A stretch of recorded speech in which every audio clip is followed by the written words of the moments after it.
के अध्यक्ष मेंबर थे वो ओबीसी नियुक्त कर दिए। तो ये इसमें सारी प्रोसेस हमें जो करनी है तो मैं सबसे बाद में मार्गदर्शन लूंगा। और मैं धूमत जाति से हूँ और मैं बताऊं कि जो ये जाति की जनगणना का जो बात है उसमें बड़ा मामला तो कोई बोलता नहीं कि देवेगौड़ा की सरकार ने ये तय किया था कि जातिवार जनगणना कर ले, तो उसको बदला किसने? अटल बिहारी वाजपेयी और अडवाणी, उनकी सरकार आई बाद में। तो वहां से हमारा मामला बिगड़ा है। तो ये हमारे साथ, हमारे समाज के साथ किस किस ने धोखा किया है वो जो हमें बताना पड़ेगा। और जाति जनगणना का प्रचार प्रसार के लिए किताबें हैं उनका भी प्रचार प्रसार करना पड़ेगा।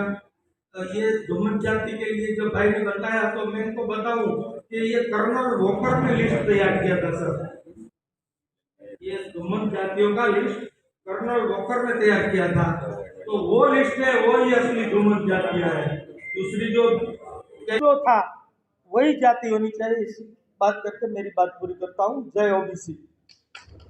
और सभागार में उपस्थित साथी, मंच पर उपस्थित आदरणीय मार्गदर्शक लोग, साथियों, इस चर्चा के लिए समय कम है और इसके विषय बहुत ज़्यादा है। मैं ये समझता हूँ कि ये ज़्यादा विषय जो है सांकेतिक है कि जब एक व्यापक सामाजिक क्रांति हम चाहते हैं तो उससे संबंधित ये विषय है जो यहाँ पर लिखे गए हैं या जिनको यहाँ पर भाषण के माध्यम से हाईलाइट किया जा रहा है। और उसमें से एक विषय मुझे भी दिया गया है कि जो नियुक्तियाँ है सरकारी तंत्र में, जो नियुक्तियाँ है, खास करके मैं विश्वविद्यालय में हूँ, जामिया मिलिया इस्लामिया सेंट्रल यूनिवर्सिटी में समाज कार्य विभाग में मैं पढ़ाता हूँ, प्रोफेसर हूँ। और मैं केवल विश्वविद्यालय का एक आंकड़ा आपको बताऊंगा, उसके बाद मैं अपनी बात रखूँगा। ऐसे आंकड़े हर प्रकार की नियुक्तियों में ये आंकड़े उपलब्ध है, ऑनलाइन उपलब्ध है, सोशल मीडिया में उपलब्ध है। परंतु साथी दूर दूर से यहाँ पे आए हैं, मैं आपको 6 आंकड़े बता रहा हूँ, केवल 6 आंकड़े बता रहा हूँ। एक आंकड़ा शेड्यूल कास्ट का कि central universities and central research institute मतलब IIT IIM 45 का डेटा, 45 इंस्टीट्यूशन का डेटा 1 अप्रैल 2021 का मैं आपको बता रहा हूँ, जो RTI के माध्यम से निकाला गया। तो उस डेटा के अनुसार देश की 45 सेंट्रल इंस्टीट्यूट्स, संस्थाएं, उसमें शेड्यूल कास्ट के लिए 5,737 सीटें आरक्षित है। 5,737 शेड्यूल कास्ट के लिए। शेड्यूल ट्राइब के लिए 3,097 है और ओबीसी के लिए 7,815 है। तीनों को मिलाने के बाद हो जाता है 16,649। ये बौद्धिक संस्थान है, विश्वविद्यालय, जहां से जो है लोगों के विचारों की जो अवधारणा और उसका ढांचा तय होता है और राष्ट्र के भी विचार और विकास का ढांचा तय होता है। वहां पर ये हमारे 16,649 स्थान आरक्षित है, पोजीशन है, ऑलरेडी एलोकेटेड है। और भरी कितनी गई है? रतन लाल जी यहां बता करके चले गए या बैठे होंगे पता नहीं। शेड्यूल कास्ट की 5,737 में से 2,389 सीटें भरी गई, इतनी अपॉइंटमेंट है। शेड्यूल ट्राइब की 1,199 भरी गई है और ओबीसी की 4,251 भरी गई है। ये 7,815 में से 4,251 ओबीसी का बैकलॉग भरा गया अब तक, जब से में भाषण दे तो लाजिम है यही हमको करना है हिफाजत कानून की। इस सभा में मौजूद हमारे टॉप बीयरर्स जस्टिस ऐश्वर्या साहब, वीर सिंह साहब और सारे डिग्निटरीज, मुझे बड़ी खुशी है कि मैं आज एक ऐसी सभा का हिस्सा हूँ जिसमें गरीब, पिछड़े, कमजोर लोगों के लिए आवाज उठाई जा रही है।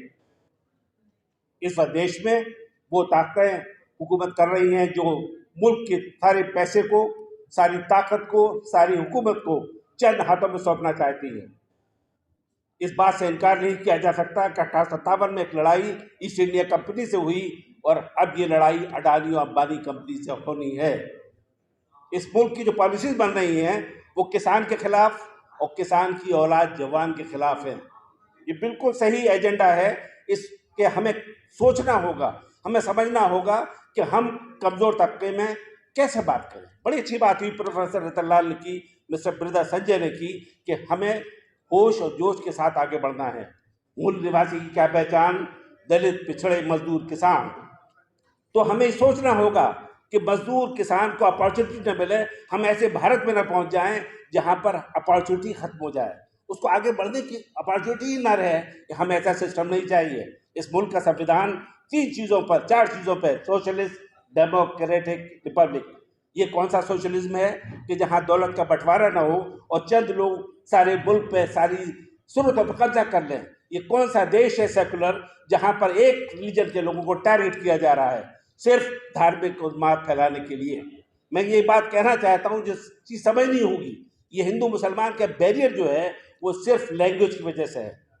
क्योंकि मुसलमान अरबी में इबादत करते हैं और हमारे हिंदू भाई संस्कृत में। हिंदू संस्कृत नहीं जानता, मुसलमान अरबी नहीं जानता। इस बैरियर को गिराना होगा। ये बात मंथन के लिए मैं छोड़ रहा हूँ, लेकिन जहाँ तक जोश की बात है, जहाँ तक इस लड़ाई की बात है, तो मैं आपको एक छोटी सी कविता, अपनी कविता से मैं चाहूँगा पॉजिटिवली कि आप लोग सुने। कैसे हो इस मुल्क के अंदर लफ्ज़ ये वो सब जो चल रहा है, उसके लिए मैंने कलम उठाया, लिखा। अगर हिंदुस्तान के अंदर हिंदू मुसलमान एक दूसरे के त्योहार को बनाने लगे तो हमेशा समरसता होगी। इसके लिए अर्ज है, देश को दे दो ऐसी सीध, घर घर होली घर घर ईद।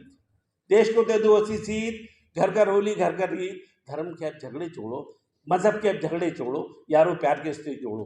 रावण की शक्ति को तोड़ो, देश को नई डगर पे मोड़ो, देश को दे दो ऐसी सीध। राम की लीला खूब मनाओ, प्रेम भाव के गीत सुनाओ, देश में होती हर रोज चुनाव, अच्छे लीडर चुन के लाओ, देश को दे दो ऐसी सीध। तोड़ दो अब नफरत का घेरा, तोड़ दो अब नफरत का घेरा, सूरज लाए नया सवेरा, रह जाएगा बस खाली डेरा, ना कुछ तेरा ना कुछ मेरा, देश को दे दो उसी सीध। कुछ गुर्बत की मार से टूटे, कुछ धन दौलत देश की लूटे, फिर भी कुछ है बड़े अनूठे, कुछ संबंधी रूठे छूटे, देश को दे दो उसी सीध।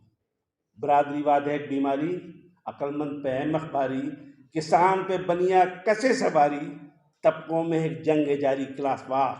हमें समझना होगा कि इस देश के अंदर क्लास वार होनी चाहिए। आखिरी सोल्यूशन के लिए अर्ज किया है, नकवी का है ये पैगाम, सभी को रोटी सभी को काम। नकवी का है ये पैगाम, सभी को रोटी सभी को काम। पीएम ऐसा दें काम, ना कोई खास हो ना कोई आम, कोई वीआईपी इस मुल्क में ना हो, सब साधारण जनता हो, सबके हक बराबर हो, तभी हमारा देश समृद्ध बनेगा और कॉन्स्टिट्यूशन के ऑब्जेक्ट को पूरा करेगा। इन अल्फाज के साथ मैं लोगों का आह्वान करूंगा, जो लोग डिप्रेस्ड हैं, जो फ्रस्ट्रेटेड हैं, जो समझते हैं कि लड़ाई नहीं लड़ी जा सकती इन पैसे वालों के खिलाफ, उनके लिए यही कहूँगा उस दर्ज के लिए, ए चिरागो बुझ भी जाओ तो मलाल मत करना, ए चिरागो बुझ भी जाओ तो मलाल मत करना। हमें अंधेरों में जीने का हुनर आता है, हम लड़ते रहेंगे, जीतते रहेंगे। थैंक यू, धन्यवाद, जय हिंद।